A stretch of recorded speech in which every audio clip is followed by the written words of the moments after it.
Pie is a book by Derek Munson, illustrated by Tara Callahan King. And you can see this boy is holding a pie. It says, "For my best enemy." Oh, look at all the things that are in the enemy pie. Ew. Let's read and find out about how enemy pie helps this young man learn to resolve a conflict. Enemy pie.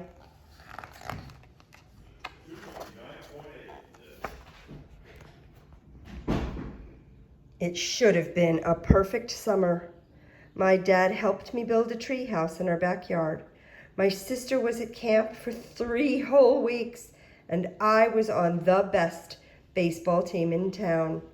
It should have been a perfect summer, but it wasn't.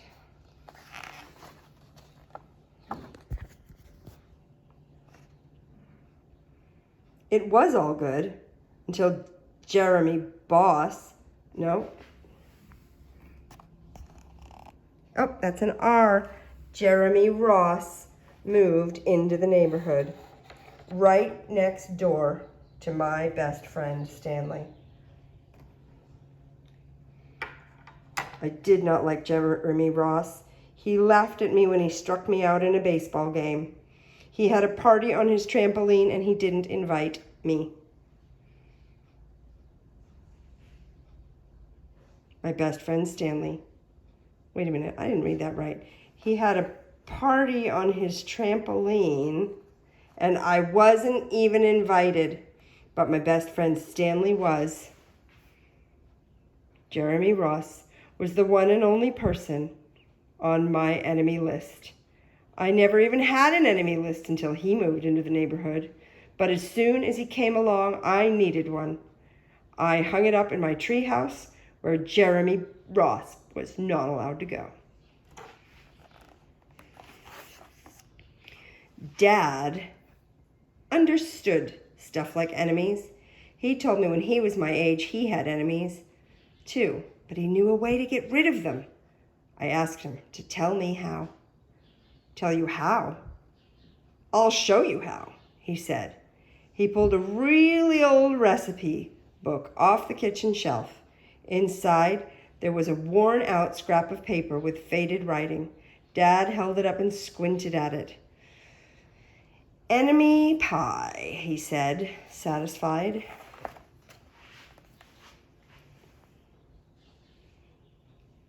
You may be wondering what exactly is an enemy pie. Well, I was wondering too, but Dad said the recipe was so secret he couldn't even tell me. I decided it must be magic. I begged him to tell me something, anything. "I'll tell you this," he said. "Enemy pie is the fastest known way to get rid of enemies." Now, of course, this got my mind working. What kinds of things, disgusting things, would I put into a pie for an enemy? I brought Dad some weeds from the garden, but he just shook his head. I brought him some earthworms and rocks, but he didn't think he'd need these. I gave him the gum I'd been chewing on all morning. He gave it right back to me.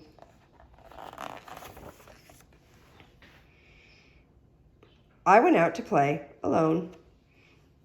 I shot baskets until the ball got stuck on the roof. I threw a boomerang that never came back to me. And all the while I listened to the sounds of my dad chopping and stirring and blending the ingredients of enemy pie. This could be a great summer after all. Enemy pie was going to be awful. I tried to imagine how horrible it must smell, or worse yet, what it would look like. But when I was in the backyard looking for ladybugs, I smelled something really, really, really good. And as far as I could tell, it was coming from our kitchen. I was a bit confused.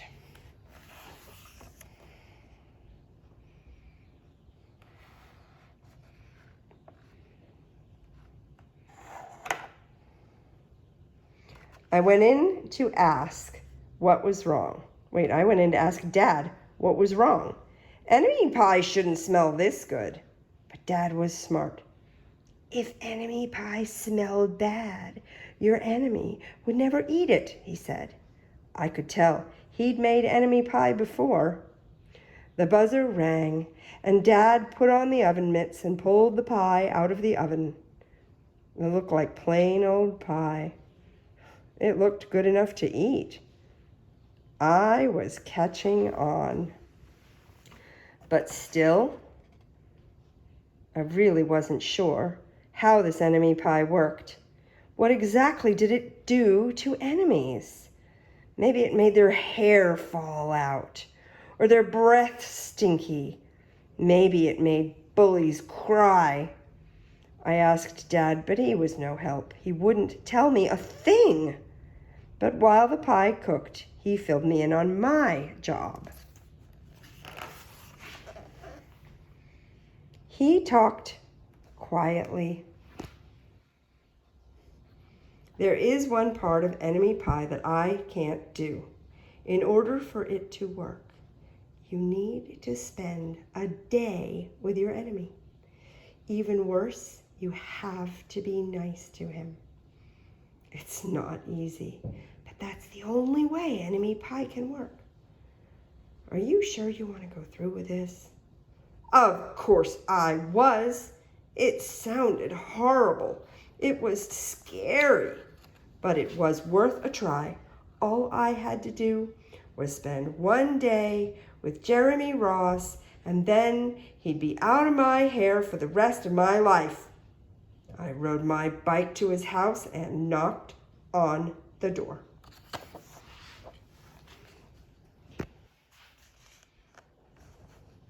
When Jeremy opened the door, he seemed surprised. He stood on the other side of the screen door and looked at me, waiting for me to say something. I was nervous. Can you play? I asked. He looked confused. I'll go ask my mom, he said. He came back with his shoes in hand. His mom walked around the corner to say hello. You boys stay out of trouble, she said, smiling.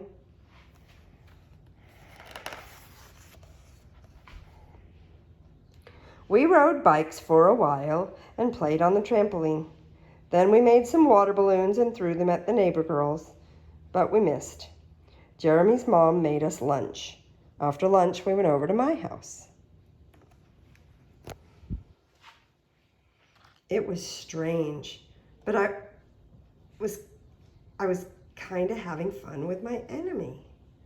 He almost seemed nice. But of course, I couldn't tell Dad that since he had worked so hard to make this enemy pie. Jeremy Ross liked my basketball hoop. He said he wished he had a basketball hoop, but they didn't have room for one. I let him win a game just to be nice.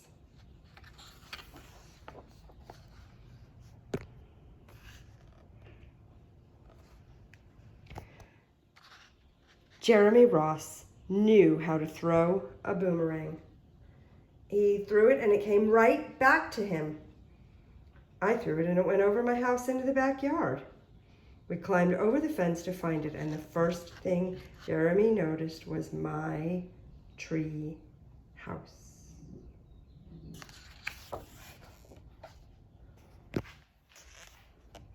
My tree house was my tree house. I was the boss. If my sister wanted in, I didn't have to let her. If my dad wanted in, I didn't have to let him. And if Jeremy wanted in, can we go in it? He asked. Oh, I knew he was going to ask me that. But he was the top person, the only person on my enemy list. And enemies aren't allowed in my treehouse. But he did teach me how to throw a boomerang. And he did have me over for lunch. And he did let me play on his trampoline. And he wasn't being a very good enemy. Okay, I said, but hold on.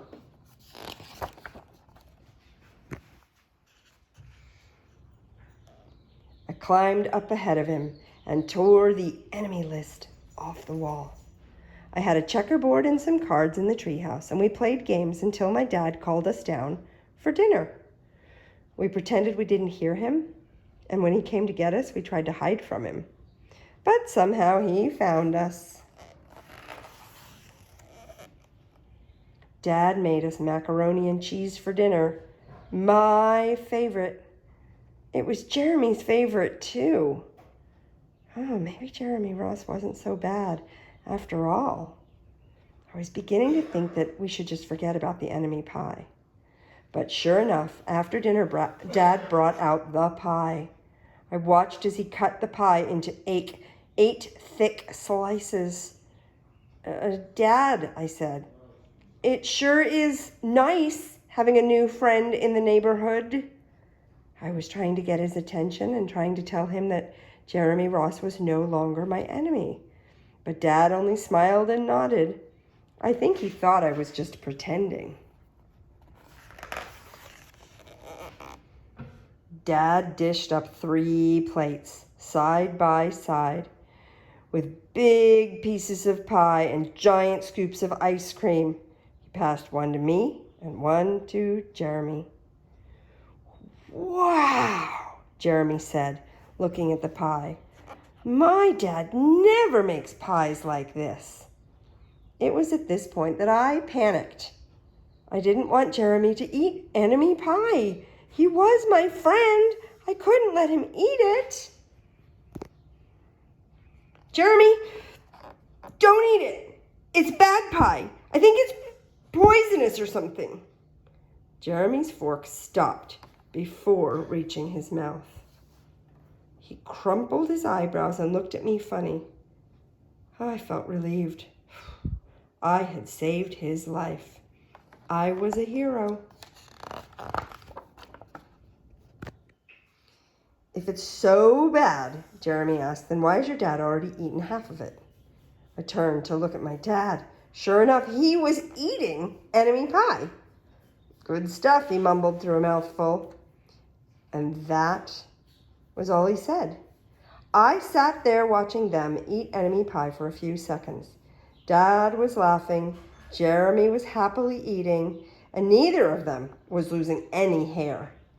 It seemed safe enough, so I took a tiny taste. Ooh, enemy pie was delicious. After dessert, Jeremy rode his bike home, but not before inviting me to play on his trampoline in the morning. He said he'd teach me how to flip. As for enemy pie, I still don't know how to make it. I still wonder if enemies really do hate it, or if their hair falls out, or their breath turns bad. But I don't know if I'll ever get an answer, because I just lost my best enemy.